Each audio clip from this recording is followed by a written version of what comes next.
जरूर पता है कि इन कर्व्स में से ये हाइपरबोला है, ठीक है ना, ये कुछ एलिप्स हो सकता है, एलिप्स ही है एक्चुअली में, ठीक है ना, और ये कुछ पैराबोला जैसा दिख रहा है और ये कुछ सर्कल जैसा दिख रहा है। मतलब हमें कुछ आइडिया नहीं है कि एक्चुअल में ये टेंजेंट किस पॉइंट पर है और किस कर्व के लिए। अच्छा, अब अगर देखा जाए तो लेकिन सभी के अंदर एक खास बात है, सभी अपने आप में सेकेंड डिग्री कर्व है, और सेकेंड डिग्री कर्व होने पर हमारे पास में टी इक्वल टू 0 टेंजेंट दे देता है।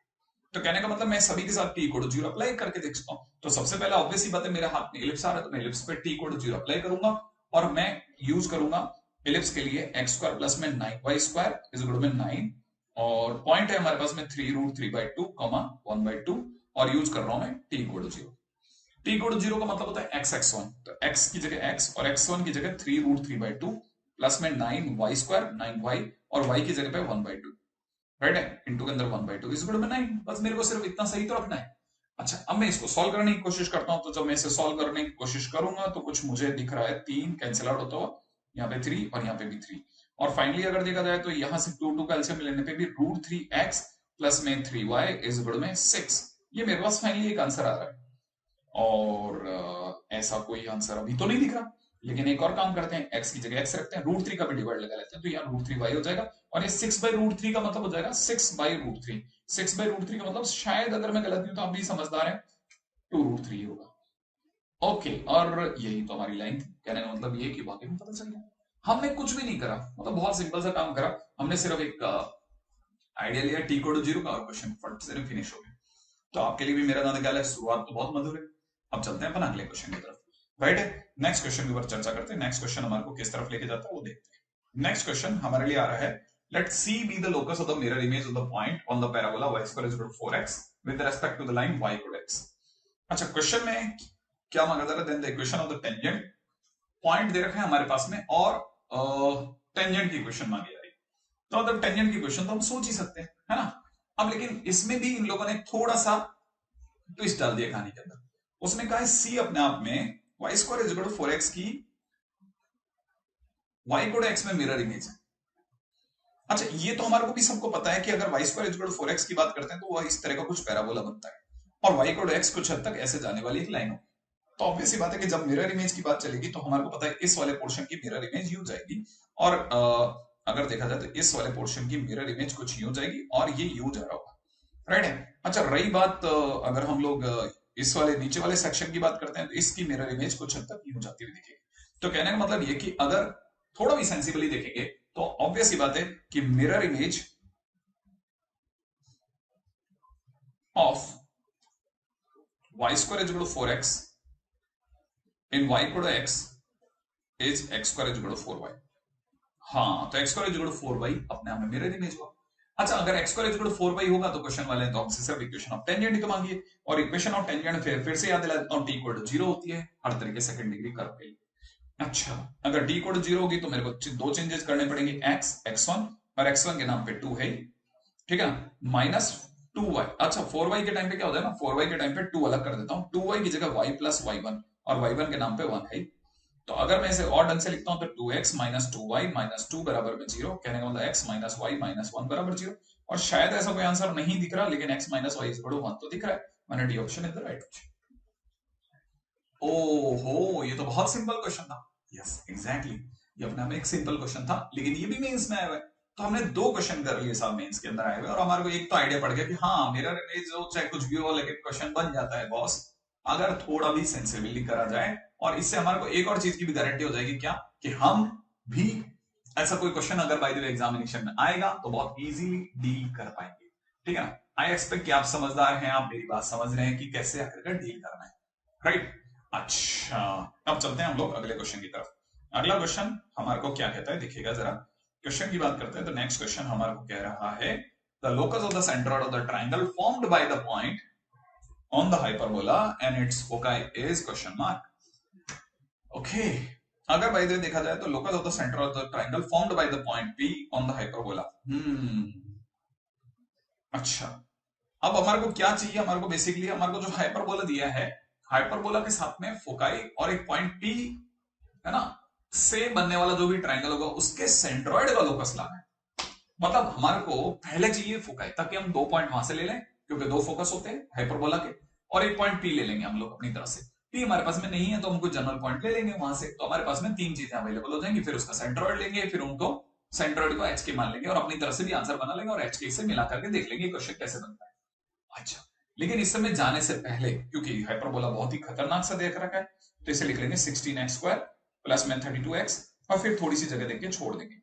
और यहां से देखा जाए तो फिर अगर हाइपरबोला है तो -9y² और प्लस का 36y, और फिर 164 को भी जगह देके छोड़ देंगे, कुछ नहीं लिखेगा, बस अपनी तरफ से यहां से छोड़ देते हैं। अच्छा, अब इसमें से भी 16 कॉमन ले लेते हैं, अंदर x² प्लस में 4x हो गया।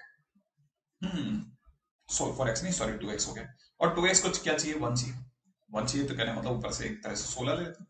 अगर मैंने 16 इस तरह से हटा लिया तो हमारी तरफ से क्वेश्चन बन सकता है, बिल्कुल बन सकता है। अच्छा, यहां से देखा जाए तो 9y² में से भी अगर मैंने 9 कॉमन ले लिया तो y² प्लस की जगह 4y, ठीक है ना। अब 4y देख करके ऑब्वियस बात है मुझे 4 की जरूरत है। अगर मुझे यहाँ पे 4 की जरूरत है तो मैं ये भी सोचूंगा ना कि मुझे ऊपर भी प्लस के 4 की जरूरत होगी। प्लस के 4 का मतलब हो जाएगा 9 चौक 36, माने 36 की जरूरत होने वाली, इक्वल टू 0 ले लेंगे। लेकिन अभी भी 0 नहीं है।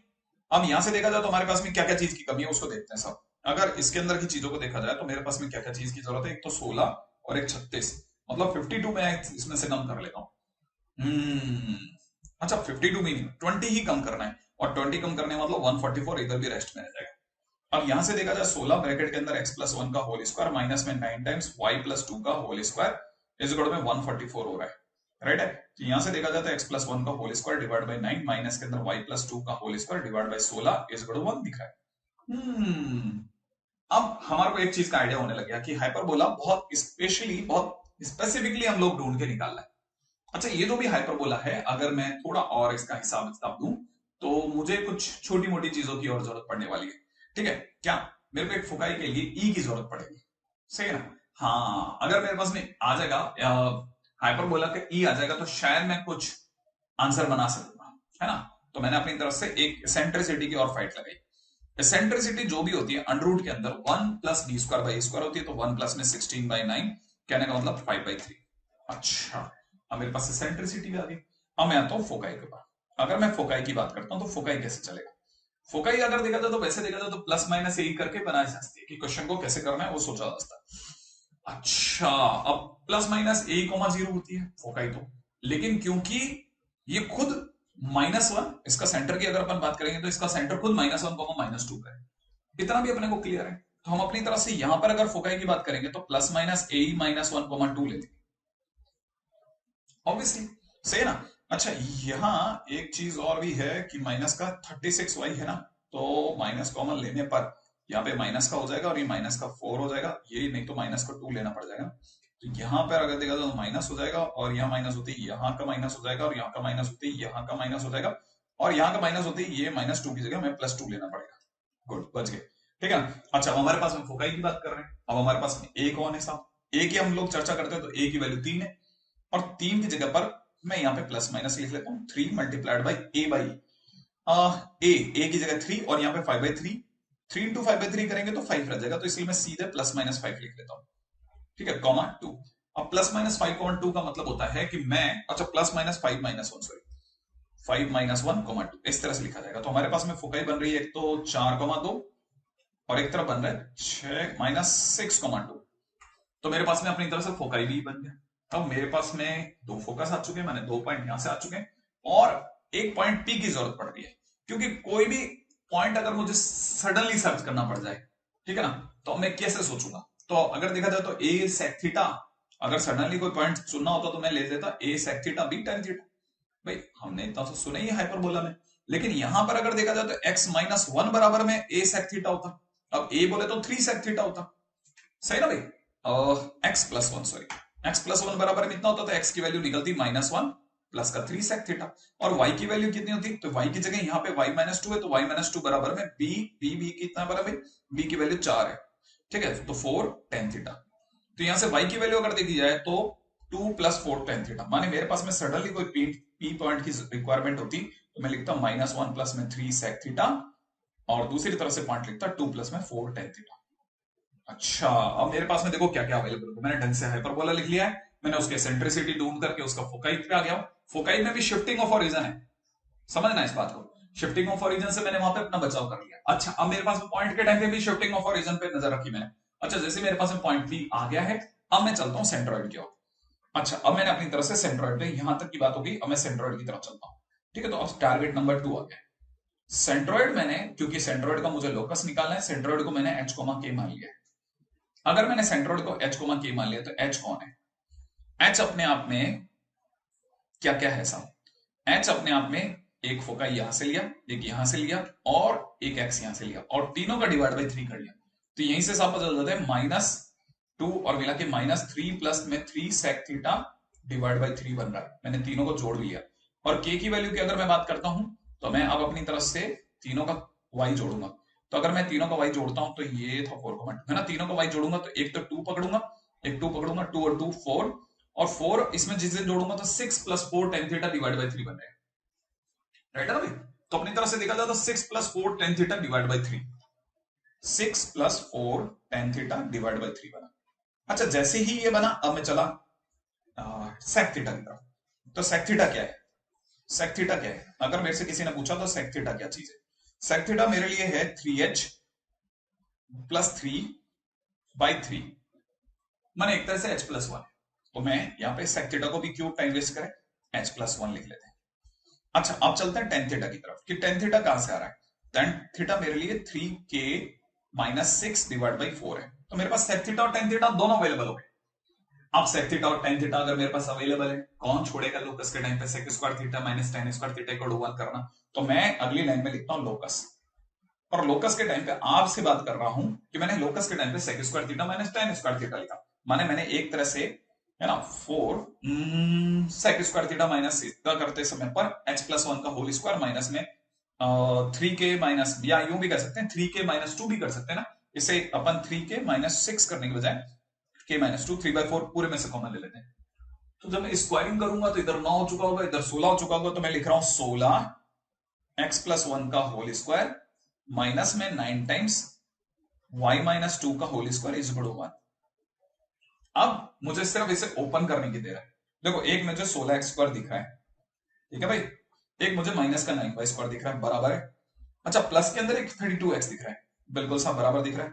एक मुझे माइनस का 4 9 चौक 36y दिख रहा है साहब, और वो भी प्लस का दिख रहा है। अरे वाह, बहुत लंबी लड़ाई लड़वाई भाई इसने तो। और पीछे लास्ट के अंदर यहां से 16 और 16 - 36।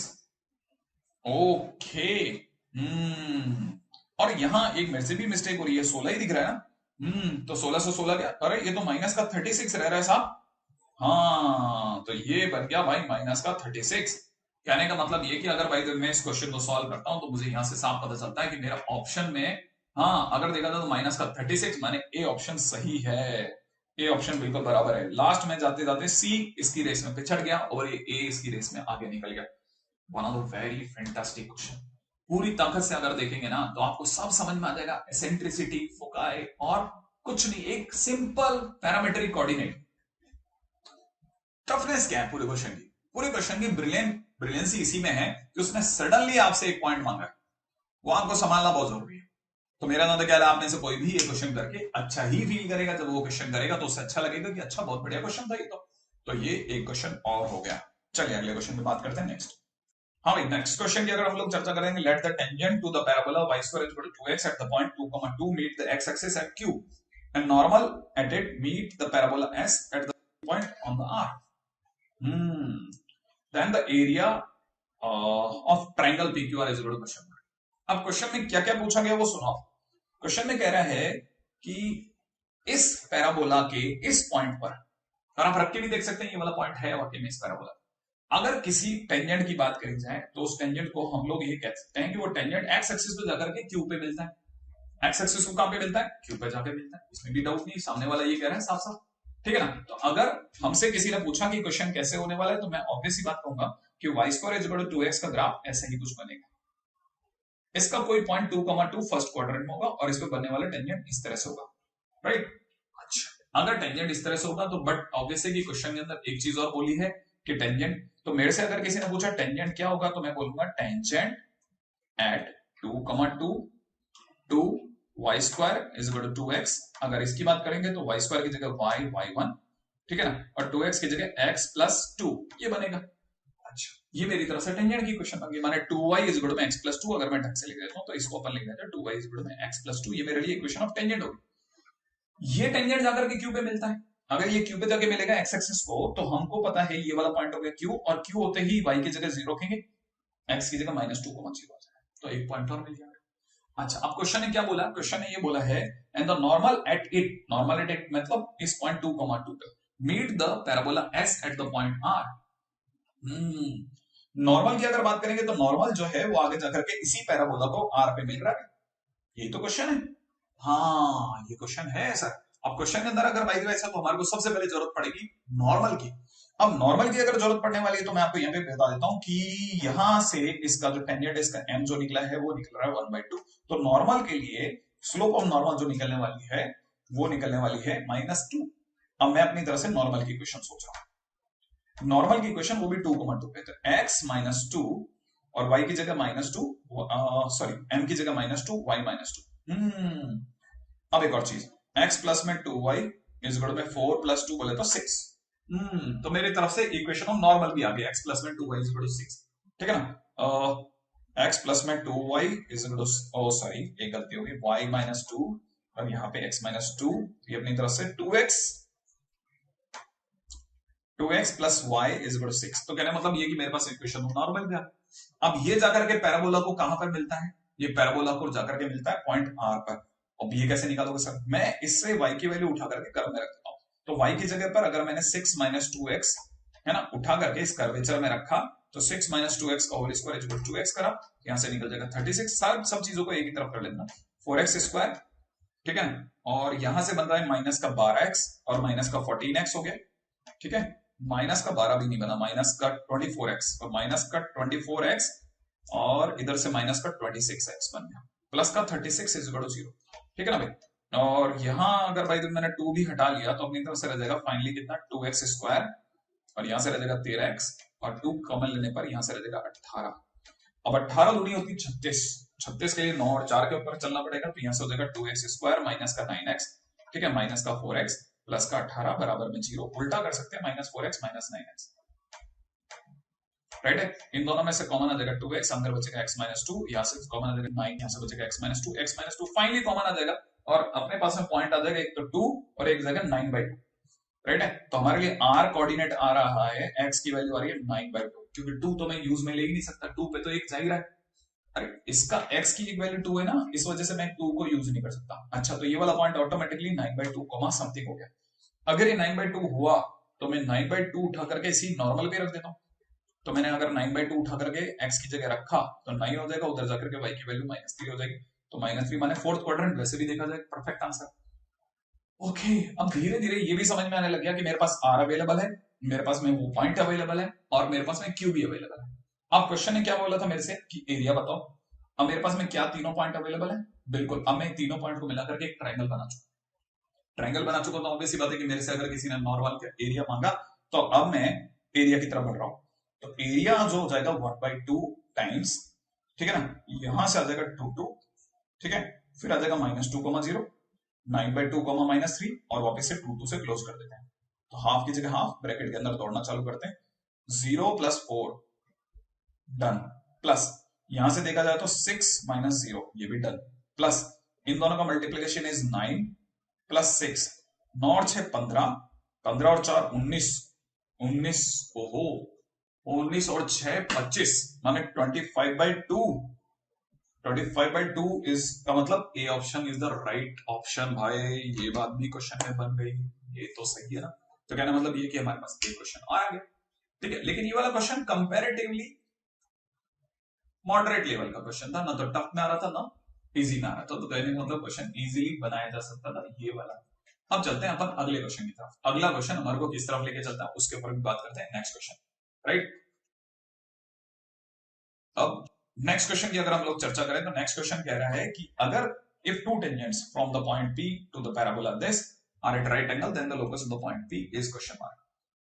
अगर ये जो पैराबोला लिखा है ना, इसके ऊपर 2 टेंजेंट्स ड्रॉ करे जाए और वो राइट एंगल पे हो, तो उस पॉइंट P का लोकस क्या होगा। क्वेश्चन बड़ा इंटरेस्टिंग है। उम्मीद है कि आपने सभी लोगों ने जब अपनी सारी चीजों को रिवाइज कर लिया होगा इतना सब कुछ, तो पैराबोला के अंदर रिवीजन के दौरान आपको एक चीज बड़ी इंटरेस्टिंग पता चली होगी कि डायरेक्ट्रिक्स एक एक्सिस तो है ही, एक लाइन तो है ही, लेकिन साथ में एक लोकस भी है। एक्चुअल में मैंने आपको यह भी बताया था कि डायरेक्ट्रिक्स जो है बेसिकली पैराबोला में ही इसका नाम डायरेक्ट्रिक्स है, वरना अगर ढंग से देखा जाए तो चाहे सर्कल हो, चाहे एलिप्स हो, चाहे हाइपरबोला हो, चाहे पैराबोला हो, सभी में एक डायरेक्टर सर्कल जरूर होता है ना। डायरेक्टर सर्कल, डायरेक्टर सर्कल क्या होता है? डायरेक्टर सर्कल दो परपेंडिकुलर टेंजेंट्स का लोकस होता है, दो परपेंडिकुलर टेंजेंट्स के पॉइंट ऑफ इंटरसेक्शन का लोकस होता है। अब जब पैराबोला पे जब भी दो परपेंडिकुलर टेंजेंट बनते हैं तो वो जहां कटते हैं, माने जहां इंटरसेक्ट होते हैं, ठीक है ना, उसका जब भी लोकस बनाते हैं तो वो सर्कल नहीं आता। बाकी सभी में सर्कल आएगा, लेकिन इसमें ये सर्कल नहीं आता, ठीक है ना। तो अगर इसमें सर्कल नहीं आता तो इसमें क्या आता है? इसमें डायरेक्ट्रिक्स आती है, एक स्ट्रेट लाइन आती है। अच्छा, मतलब पैराबोला में डायरेक्टर सर्कल जो होता है वो स्ट्रेट लाइन होती है। हाँ, सर्कल नाम ही रह जाता, बस सिर्फ डायरेक्टर सर्कल ना होकर के डायरेक्ट्रिक्स हो जाती है, डायरेक्ट एक्सिस हो जाती है। अच्छा अच्छा अच्छा अच्छा अच्छा, इसका मतलब ये कि हमको अगर कोई भी दो परपेंडिकुलर टेंजेंट्स का पॉइंट ऑफ इंटरसेक्शन का लोकस पूछे, ठीक है ना, तो कहने का मतलब ये कि point of intersection of two perpendicular tangent in parabola is directrix। ये हमेशा डायरेक्ट्रिक्स होती है। हाँ, ये हमेशा डायरेक्ट्रिक्स होती है। और अगर ये डायरेक्ट्रिक्स होती है तो डायरेक्ट्रिक्स के लिए हमारा क्या केस है? डायरेक्ट्रिक्स तो सर कुछ x is equal to minus a होती थी। हाँ, अब आप में सही हो, याद आ गया, बहुत बढ़िया। अगर आपको ये याद आ गया तो अब इसकी डायरेक्ट्रिक्स कैसे निकालेंगे? अब यहां समझने की चीज है, यहाँ x जो है बेसिकली x माइनस 3 है, पहली बात तो x minus 3 is equal to में माइनस का a, और a की वैल्यू अगर देखा जाए तो कितनी है? यहाँ पे a की वैल्यू 4 है, तो यहाँ पे माइनस 4 हो जाएगा। हाँ, तो अपनी तरफ से अगर x की बात करेंगे तो x is equal to minus 1 हो जाएगा, माने x plus 1 equal to 0 is required locus. अच्छा, इतना सिंपल क्वेश्चन। एग्जैक्टली, माने C option is the right option. अब आपको समझ में आ गया यार, क्वेश्चन खड़ाक से होता है, बिल्कुल बन जाता है। अगर आप थोड़ा पेशेंटफुली काम करो तो आपसे क्वेश्चन बनते हैं, बनते ही नहीं है, जबरदस्त क्वेश्चन बन जाते हैं। अब चलते हैं अगले क्वेश्चन की तरफ, देखें अगला क्वेश्चन क्या कहता है, नेक्स्ट क्वेश्चन क्या कहता है, ठीक है ना। अगर देखा जाए तो नेक्स्ट क्वेश्चन हमारे को कहता है, if one end of the focal cord AB of the parabola is at A 1/2, -2, then the equation of the tangent at B। अगर AB कोई फोकल कॉर्ड है, उसका एक एंड जो है पैराबोला पे इस पॉइंट पर है, तो दूसरा एंड पर, दूसरे एंड पर इक्वेशन ऑफ टेंजेंट क्या होगी? अब यहां पे पंगा क्या आ गया, हमको दूसरा एंड निकालना ही पड़ेगा। अब दूसरा एंड कैसे निकालोगे सर? दूसरा एंड निकालेंगे फोकल कॉर्ड के नाम पे, क्योंकि फोकल कॉर्ड होने पर T1 T2 is equal to -1 होता है। तो T1 कहां से लाओगे सर? T1 ही तो नहीं पता। अच्छा देखो, अब हालांकि आपको हो सकता है कि शायद ऐसा लगे कि सर को T1 नहीं पता, लेकिन हो सकता है शायद आपको AT1 स्क्वायर 2AT1 पता हो। हाँ, यहां पर A की वैल्यू अगर देखी जाए तो A अपने आप में 1/2 है और T1 का स्क्वायर तो ही, तो यहां पर A की जगह जिस दिन 1/2 रखोगे तो सिर्फ T1 आएगा, तो T1 का स्क्वायर बाई 2 T1 आ गया। ये क्या है सर? ये अगर देखा जाए तो ये मेरे पास में A अगर मुझे नहीं दिया जाता तो मैं ऐसा मानता, लेकिन सरकार कह रही है A तो सर 1/2 -2 है। A इतना है, तो इसका मतलब मैं T1 सोच सकता हूं क्या? शायद मैं T1 सोच सकता हूं। अगर मैं T1 सोच सकता हूं तो मैं T1 कैसे लाऊंगा, वो सोचने की बात है कि T1 क्या होगा। यहां पर AT स्क्वायर, ओ सॉरी, यहां एक मुझसे भी गलती हो गई है, यहां A की वैल्यू 2 है। हाँ, तो अगर देखा जाए तो ये इस पे कोई भी सडनली पॉइंट लेना चुना पड़ा तो AT1 स्क्वायर माने 2AT1 स्क्वायर, तो 2T1 square 2AT1, 2 into 2 into T1, मतलब कितना हो गया? 4T1 हो गया। ये मेरे पास पॉइंट A हो गया, लेकिन सरकार की नजर में यही पॉइंट 1/2 -2 है, और अगर ऐसा है तो मैं मिलाऊंगा जरूर, तो मुझे पता चलेगा 4t1 बराबर -2, मतलब मेरे लिए t1 की वैल्यू कितनी आ गई, -1/2 t1 आ गया मेरे पास। अच्छा, लेकिन फोकल कॉर्ड होने पर तो मुझे ये भी याद आ रहा है कि t1 t2 बराबर में -1 होता है, माने t2 की वैल्यू -1/t1 होती है, तो -1/t1, इसका मतलब माइनस और -1/2, मतलब कितना हो गया 2, t2 की वैल्यू 2 आ गई। अगर t2 की वैल्यू 2 आ गई तो b आ गया, b अपने आप में कितना होगा 2t2 स्क्वायर, 4t2 ही तो होगा, हाँ या ना, हाँ। और फिर t2 की जगह अगर आपने 2 रख दिया तो ये हो जाएगा 8,8। ये क्या हो रहा है सर, पॉइंट आ सकता है क्या? हाँ आ सकता है बिल्कुल, अगर देखा जाए तो हमारे लिए पॉइंट बी आ गया, अब मेरे पास बी अवेलेबल हो गया। मतलब ये कि ये क्वेश्चन वाला ये कह रहा था कि अगर हमारे पास एक फोकल कॉर्ड है और उसका एक पॉइंट अगर 1/2 -2 है तो दूसरा पॉइंट हमने बता दिया कि 8,8 होगा, और अब ये कह रहा है कि 8,8 पे इक्वेशन ऑफ टेंजेंट बताओ। अगर आपको इक्वेशन ऑफ टेंजेंट चाहिए तो आप इसलिए परेशान मत होइए, हम equation of tangent t equal to 0 से बता देंगे आपको। और आपको पता होगा y square is equal to 8x के लिए y स्क्वायर की जगह y1, और y1 यहाँ पे 8 है, इज इक्वल टू 8x की जगह लिखेंगे कितना 4 कॉमन लेकर के 2x, और 2x की जगह x प्लस x1, और x1 की जगह फिर से 8 आ जाएगा। और इस 4 से आप चाहो तो कैंसिल आउट कर दो, finally x minus 2y plus 8 बराबर 0 हो जाएगा। क्या है क्या कोई आंसर? देखो क्या कोई आंसर दिख रहा है, कौन सा? सी, यस एग्जैक्टली। तो अपने पास में आंसर कितना आ गया? सी। क्या मुश्किल क्वेश्चन था बताइए, क्वेश्चन तो बन सकता है, डुएबल क्वेश्चन है मेरे दोस्त, मतलब क्वेश्चन बनने लायक है। हाँ बिल्कुल अच्छे से क्वेश्चन बनते हैं साहब, बिल्कुल कह रहा हूं आपके लिए बहुत अच्छे क्वेश्चन। अगले क्वेश्चन के ऊपर फिर बात कर लेते हैं। नेक्स्ट क्वेश्चन क्या कहता है, हर क्वेश्चन के ऊपर एक बात। देखिए साहब, नेक्स्ट क्वेश्चन की अगर हम लोग बात करते हैं तो नेक्स्ट क्वेश्चन हमारे पास में लाया गया है, if E1 and E2 are the eccentricities of the ellipse and hyperbola। E1 E2 अपने आप में एलिप्स और हाइपरबोला की एसेंट्रिसिटी है, तो इसमें क्या बड़ी बात है। E1 अपने आप में एलिप्स की एसेंट्रिसिटी है, एलिप्स अपने आप में अंडररूट में 1 minus B square by A square है, तो बी स्क्वायर मतलब 4/18, तो यहां से देखा जाए अंडररूट में 14/18, कैंसिल आउट भी कर लिया अगर आपने, ठीक है ना भाई, अगर आपने कैंसिल आउट भी कर लिया तो यहाँ पे 7/9, और 7/9 का मतलब हो जाएगा √7/3, यहाँ पे E1 आ गया। अब E2 पे चल लो, E2 क्या कहता है, E2 अपने आप में हो जाएगा अंडररूट में 1 plus B square by A square, B square की जगह 4 हो जाएगा और यहाँ 9 हो जाएगा, और ये अंडररूट में 13/3 हो जाएगा, हाँ या ना, हाँ। अब मेरे पास E1 E2 दोनों है। अब क्वेश्चन में आगे बढ़े, E1 E2 is the point on ellipse this. अच्छा, एक और नया इलिप्स एंटर कराया उन्होंने, अब उस पर बात करते हैं। इसका मतलब ये कि under root 7/3 √7/3 comma √13/3 lies on 15x square plus में 3y square is equal to k।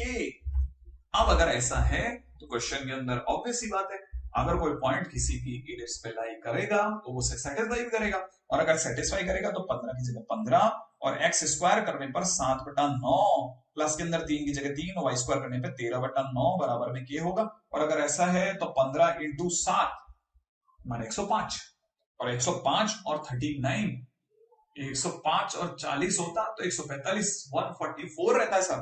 तो ये अगर देखा जाए तो k की वैल्यू आ जाएगी 144 डिवाइड बाई 9, बोले तो 16। हाँ, अब 16 कौन सा ऑप्शन है बताओ, कौन सा ऑप्शन में टिक करा जाए? 16 कहाँ है? डी में है सर। हाँ, तो देखो क्वेश्चन नंबर 16 भी हो, मतलब क्वेश्चन भी हो गया और आंसर है 16, ठीक है ना। हाँ, तो अब देखो क्वेश्चन धीरे धीरे धीरे धीरे अगर आप बनाना चाहोगे तो आपसे क्वेश्चन बनते चले जाएंगे। अगले क्वेश्चन पे हम भी बना लेते हैं, क्योंकि एक एक करके क्वेश्चन बनाएंगे तभी तो सीखेंगे, है कि नहीं। देखो साहब, बढ़ेगा इंडिया तभी तो बढ़ेगा इंडिया। चलो अगले क्वेश्चन की तरफ बढ़ते हैं। अगला क्वेश्चन हमारे को बढ़ा रहा है कि सर कह रहा है P अपने में 3,3 है, एक पॉइंट जो कि इस हाइपरबोला पर है। अच्छा, इससे पहले कि ये कहीं और जाए, हमें पता है पॉइंट पहले इसको सेटिस्फाई करेगा, तो यहां से साफ पता चल गया 9a स्क्वायर माइनस में 9b square is equal to 1। हाँ, अब क्वेश्चन क्या कहता है, आगे बढ़ो। अगर P पॉइंट माने 3,3 पर जो बना हुआ नॉर्मल है वो एक्स एक्सिस को 90 पे इंटरसेक्ट करता है, और E is it's eccentricity, E अपने आप में इस इलिप्स की एसेंट्रिसिटी है, then the ordered pair a square is equal to question. a square लाना हो या कुछ भी लाना हो, सबसे पहले हमें एक नॉर्मल की जरूरत है। नॉर्मल भी 3 स्क्वायर 3,3 पे। तो पहला काम तो खत्म हो गया, दूसरे काम पे चलते हैं। नॉर्मल एट 3,3 सही है। अब नॉर्मल एट 3,3 के टाइम पे बड़ा पंगा होने वाला है साहब। क्या पंगा होने वाला है? नॉर्मल एट 3,3 के टाइम पे मुझे चाहिएगा एम। एम कहां से लाओगे सर? अब पहली चीज जो समझ में आती है वो ये कि मैं अगर इसे डिफरेंशिएट करता हूं तो 2x by A square minus में 2y by b square into में d Y by D x बराबर 0। टू टू हटा लो। इसका मतलब ये कि D Y by D X की वैल्यू जो आने वाली है वो आने वाली माइनस का X upon A square into में बी स्क्वायर अपॉन, ये प्लस का हो जाएगा बी स्क्वायर अपॉन वाई, है ना। अब मैं x और y की जगह पे 3,3 डाल देता हूँ। 3,3 डालने पर आपको भी पता है और मुझे भी पता है finally B square by A square हो जाएगा। हाँ, डी बाई डी एक्स बराबर B square by A square हो जाएगा। एग्जैक्टली। इसका मतलब ये कि नॉर्मल की इक्वेशन बनाते समय पर y माइनस 3 होगा और माइनस का ए स्क्वायर बाई बी स्क्वायर, क्योंकि नॉर्मल को करते हैं उल्टा। ये हो जाएगा नॉर्मल। अब नॉर्मल जो आया उसमें ए और बी छुपे हुए थे, लेकिन ये पास हो रहा है 9,0 से, तो उसे सेटिस्फाई करेगा। तो मैंने अगर 9,0 सेटिस्फाई कराया तो यहां जगह -3, y की जगह 0 रखेंगे, माइनस का ए स्क्वायर बाई बी स्क्वायर और x की जगह 9 रखने पर 6। इसका मतलब ये है कि माइनस माइनस प्लस, और यहां से साफ पता चल रहा है 3b स्क्वायर इज इक्वल में 3 से भी कैंसिल आउट कर दो ना, तो यहां से आ जाएगा साफ साफ b स्क्वायर इज इक्वल में 2a स्क्वायर। अब b और a को लाने से कोई नहीं रोक सकता। क्यों? क्योंकि मैं ये उठा करके इससे मिलाऊंगा। अब मैं इसको अगर जैसे इससे मिलाऊंगा तो now it is something like 9 upon a square minus में 9 upon 2a square is equal to 1। इसका मतलब ये कि माइनस का 9 upon 2a square is equal to 1। क्या क्या क्या क्या क्या क्या क्या क्या क्या क्या क्या क्या अब रुको रुको रुको रुको, इससे पहले कि मुझसे कोई गलती हो जाए, है ना। 18/2a स्क्वायर में से ये गया 9 upon a square is equal to 1। इसका मतलब ये कि a स्क्वायर बराबर में हो जाएगा 9/2। हाँ, अच्छा। और क्या चाहिए? अब चाहिए b, और b स्क्वायर कहां से लाओगे sir? b square 2a square है, इसका दुगुना, बोले तो 9। अच्छा, फिर तो आ गया सर क्वेश्चन। अब आपको चाहिए एसेंट्रिसिटी, मुझे पता है, क्योंकि इलिप्स की एसेंट्रिसिटी नहीं चाहिए आपको, हाइपरबोला की चाहिए। तो 1 plus B square by square, और अगर ऐसा है तो बी स्क्वायर की जगह जो है 9/9/2 मतलब √3। हाँ, और अगर ऐसा है तो पॉइंट जो चाहिए वो पॉइंट क्या होगा जिसे आपको चाहिए? ए स्क्वायर, तो ए स्क्वायर पे चलें। ए स्क्वायर है हमारा 9/2 और ई स्क्वायर हमारा कितना हो गया? 3। तो 9/2, 3 का कोई ऑप्शन बताओ जल्दी से, कोई ऑप्शन दिख रहा है आपको 9/2, 3 पे? है क्या कोई? बता दो जल्दी से, कितना ऑप्शन बोलूं? सी तो नहीं बुलवा रहे? अरे हाँ सर, सी ऑप्शन है। देखो मैं कह रहा हूं आपको, बार बार कही जा रहा हूं कि क्वेश्चन बनते हैं मेरे दोस्त, बनते ही चले जाते हैं, बनते ही चले जाते हैं। आप क्यों दुखी हो रहे हो? क्वेश्चन बनते हैं इसके। हाँ, अब देखो कॉनिक सेक्शन ही तो है, और जैसे जैसे आप क्वेश्चन करते चले जाओगे आपको खुद ब खुद लगेगा कि अरे यार ये तो क्वेश्चन बहुत जल्दी जल्दी बन जाते हैं। एग्जैक्टली बन जाते हैं भाई, बन जाते हैं, सच में मानो। अब चलते हैं अपन अगले क्वेश्चन की ओर। नेक्स्ट क्वेश्चन क्या कहता है देखें तो सही, हमारे को भी पता चले कि हमारे लिए अगला क्वेश्चन क्या लेके आया था, ताकि हम क्वेश्चन कर पाए। अगला क्वेश्चन कहता है if the common tangent to the parabola this and this also touches this, तो c क्या होगा? ओके, ऐसे क्वेश्चन में जब हमारे को y square equal to 4x ऐसा कुछ दिख जाता है तो कौन छोड़ता है कि हमारे पास में इक्वेशन ऑफ टेंजेंट तो देखते ही पता चल गई, y is equal to mx plus a by m, और a1 है। तो पहली बात तो ये हो गई। अब ये is also tangent to x square equal to 4y। तो मैं क्या करूंगा? मैं ऑब्वियस सी बात है इससे मिला करके d को 0 कर दूंगा। तो मैंने x स्क्वायर लिखा, 4 लिखा, और y की जगह लिख दिया mx प्लस में 1/m। सही है ना, जो मुझे लिखना चाहिए था। अच्छा, अब जैसे ही मैं ऐसा करूंगा तो मैं ऐसा लिख सकता हूं इसे x square minus 4mx minus का 4/m इक्वल टू 0, जो कि क्वाड्रेटिक है। अब क्वाड्रेटिक है तो ऑब्वियस ही बात है कि इक्वेशन ऑफ टेंजेंसी, सॉरी बोला, कंडीशन ऑफ टेंजेंसी पे चलो। अगर कंडीशन ऑफ टेंजेंसी की बात करेंगे ना तो वो होती है d equal to 0, d equal to 0 माने b स्क्वायर की जगह पे हो जाएगा 16m स्क्वायर माइनस 4, a की जगह 1 और c की जगह माइनस का 4/m, तो प्लस का 4/m कर दूं इक्वल टू 0। और अगर ऐसा हो गया तो m क्यूब प्लस 1 बराबर 0, माने m की वैल्यू सुंदर सी -1 पट से आके गिर गई। और m अगर आ गया है तो मुझे कोई नहीं रोक सकता क्या लाने से। क्या बताओ, m की वैल्यू को करूंगा क्या? एम की जगह, अरे सर वैल्यू रख दोगे ऊपर, कहा यहाँ पर, और टेंजेंट की इक्वेशन आ जाएगी, और वो भी real, y is equal to minus X minus one. इसका मतलब मेरी इक्वेशन ऑफ टेंजेंट हो गई x plus Y plus one बराबर 0। अच्छा, और ये जाकर के सर्कल को टच करती है, एग्जैक्टली अगर ये सर्कल को टच करती है तो यहां से इसका सेकंड पार्ट चालू कर देता है, ठीक है ना, x plus Y plus one equal to 0 touches X square plus Y square is equal to C square. और कोई भी लाइन अगर किसी भी सर्कल को टच करती है तो p बराबर r होता है, कहते हैं ना p बराबर r। हाँ, तो यहां पर p माने इसकी परपेंडिकुलर डिस्टेंस 0 0 से, 0 0 से perpendicular distance is equal to 1 upon under root x का कोफिशिएंट 1 का स्क्वायर, y का कोफिशिएंट 1 का square, mod c upon a square plus b square is equal to में रेडियस, रेडियस कितनी है c, तो c की वैल्यू कितनी आ गई 1/√2। है क्या कोई ऑप्शन, जल्दी बता सकते हो तुम? अच्छा, यहाँ पे भी एक और बात बताता हूँ, यहाँ पे ये मॉडुलस में है, तो मॉडुलस में 1/√2 बने, c equal two plus minus 1/√2 दोनों चलेंगे। वैसे देखा जाए तो प्लस 1/√2 और माइनस 1/√2 दोनों ऑप्शन सही है, लेकिन आप बताओ कि कौन से ऑप्शन में मैं हाँ भरूं। आप जहां पे बोलोगे वहां मैं हाँ भर दूंगा, आपके बोलने की देर है और मैं हाँ भर दूंगा। आप बताओ कौन सा ऑप्शन प्लस माइनस 1/√2 के लिए ज्यादा सुटेबल रहेगा। आप जैसा कहेंगे वैसे मैं हाँ भर दूंगा। प्लस 1/√2 लिख दो, मैंने सी ऑप्शन सही करते हैं, कर दिया। आपने कहा और मैंने हाथों हाथ किया, कितना आसान सा क्वेश्चन था ना। चलिए अब चलते हैं अपन अपने अगले क्वेश्चन की तरफ, जो कि हमारे को कैसा और लेके जाता है। देखिए साहब, अपना अगला क्वेश्चन है, अब हमें क्या कहता है भाई अगला क्वेश्चन कहता है, if the line y is equal to mx plus c is the common tangent to the hyperbola and the circle, तो इनमें से कौन सच है? देखो भाई, इतना तो हमें पता है कि हाइपरबोला होने पर कंडीशन ऑफ टेंजेंसी क्या होती है। अगर हाइपरबोला की बात करी जाए तो हमारे लिए equation of tangent y is equal to mx plus minus, ठीक है ना, under root a square m square plus b square होगा, तो a स्क्वायर की जगह आ जाएगा 100, m स्क्वायर की जगह a स्क्वायर m स्क्वायर, फिर माइनस b स्क्वायर की जगह आ जाएगा 64, दोनों चीजें फिट हो गई। अब अपने पास y is equal to mx plus minus है। अब क्या करना है, अब हमें एक और बात पता है कि ये जो है ये लाइन सर्कल पर भी टेंजेंट है, ठीक है ना, तो also tangent to X square plus Y square is equal to 36। इसका मतलब मैं अगर 0 0 से इस पर डिस्टेंस डालूंगा तो वो इसकी radius P equal to R के बराबर होगी। माने मैं यहाँ पे पी इक्वल टू आर का फंडा लगा सकता हूं, तो मैंने 0 0 से इस पर जब परपेंडिकुलर डाला तो वो निकलेगा मॉडुलस में प्लस माइनस सी का मतलब 100 एम स्क्वायर माइनस 64 का रूट ओवर अपॉन में अंडर रूट में एम स्क्वायर प्लस 1, और रेडियस इसकी है 6। अब जब मैं इसे और सॉल्व करूंगा फर्दर तो मुझे यहां से एक और चीज पता चल जाएगी, 100 एम स्क्वायर माइनस 64 तो सही है, और ये हो जाएगा 36 एम स्क्वायर प्लस 36।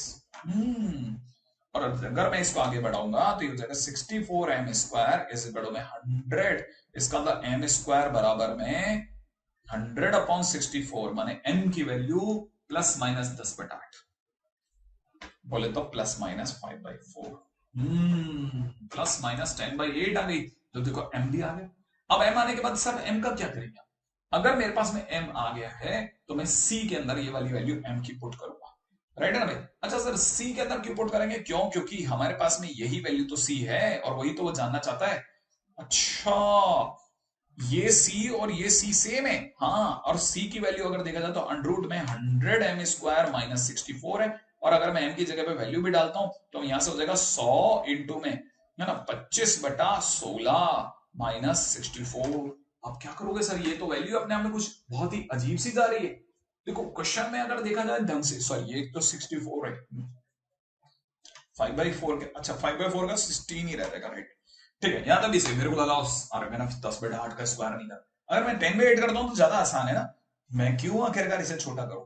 हाँ, 10/8 करने पे 100 अपॉन 64 बनेगा भाई, तो इस तरह से 100 का स्क्वायर माइनस 64 का स्क्वायर हो जाएगा। यस एग्जैक्टली, 100 का स्क्वायर माइनस 64 का स्क्वायर इज इक्वल टू 100 का स्क्वायर माइनस 64 का स्क्वायर लिख रहा हूं, बोले तो 100 प्लस 64 और 100 माइनस 64, याद आ रहा है कुछ ऐसा कुछ, तो यहां से देखा जाए 164 मेरे को ऐसा लिखना पड़ रहा पूरा इंटू में 36, तो ये मेरे पास में आ रहा है 164 इंटू 36, ठीक है ना। अब ये, लेकिन मेरे को सी चाहिए नहीं, शायद अगले ने मेरे से हर ऑप्शन में सी स्क्वायर ही मांगा है।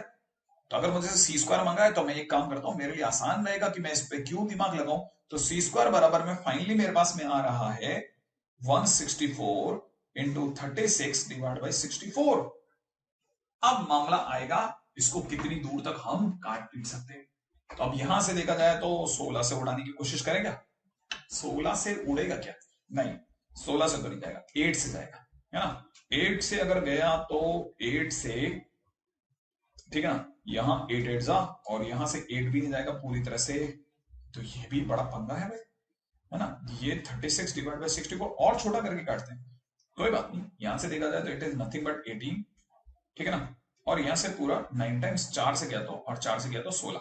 ओके, अब 4 से इसको भी कैंसिल आउट कर सकते हैं। 4 से गया 4 टाइम्स, 4 से ये जाएगा कितनी बार, 4 और 1 41। तो यहां से 4c को 4 को कैंसिल आउट मत करो, 4c स्क्वायर कर लो ऐसे। तो 4c square is equal to में 369। ओहो, आंसर आ रहा है शायद। ओहो, ए ऑप्शन आ गया भाई। ए ऑप्शन आने का मतलब ये कि हमारे पास में चल क्वेश्चन बन रहा है। अब हम एक बात तो पक्की है, हम अपनी तरफ से एक बात पक्की तौर पे कह सकते हैं कि हमने क्वेश्चन करने के दौरान बहुत सारी चीजें जल्दी सीख ली। क्या आपको लगता है कि हमने जो भी क्वेश्चन करा, हमने उन क्वेश्चन से बहुत सारी चीजों को वेरिएबल, क्योंकि हमने किसी भी एक चीज पे फोकस नहीं करा, हमने हाइपरबोला पे भी ध्यान दिया, हिल्स पे भी नजर डाल ली। हाइपरबोला अपनी तरह से बस क्वेश्चन आने दीजिए, अभी लोकस आ रहा था, कभी अचानक से कुछ, लेकिन हमने अल्टीमेटली क्वेश्चन सॉल्व करना। और ये सबसे इंपॉर्टेंट है कि हम अपने रिदम में क्वेश्चंस को सॉल्व करते रहे। और यही सिखाने के लिए मैं इतने दिनों से आपके साथ खड़ा हूं, ठीक है, आगे भी खड़ा रहूंगा। और लेकिन ये सब सिखाना ही जो सबसे ज्यादा इंपॉर्टेंट है कि हम क्वेश्चंस को कैसे कर रहे हैं। तो चलिए साहब, अब आपसे लेते हैं इजाजत, वही प्यारे से संदेश के साथ। माता पिता का करना है खूब सम्मान, उनसे पाना भी है रिटर्न में सम्मान। भाई बहनों से नोकझोंक चलती रहती है, हिंसा से दूर रहना है, मित्रों से प्रेम बना के रखना है, और जय हिंद साहब, सफलता अपने साथ है, साथी रहे। जय।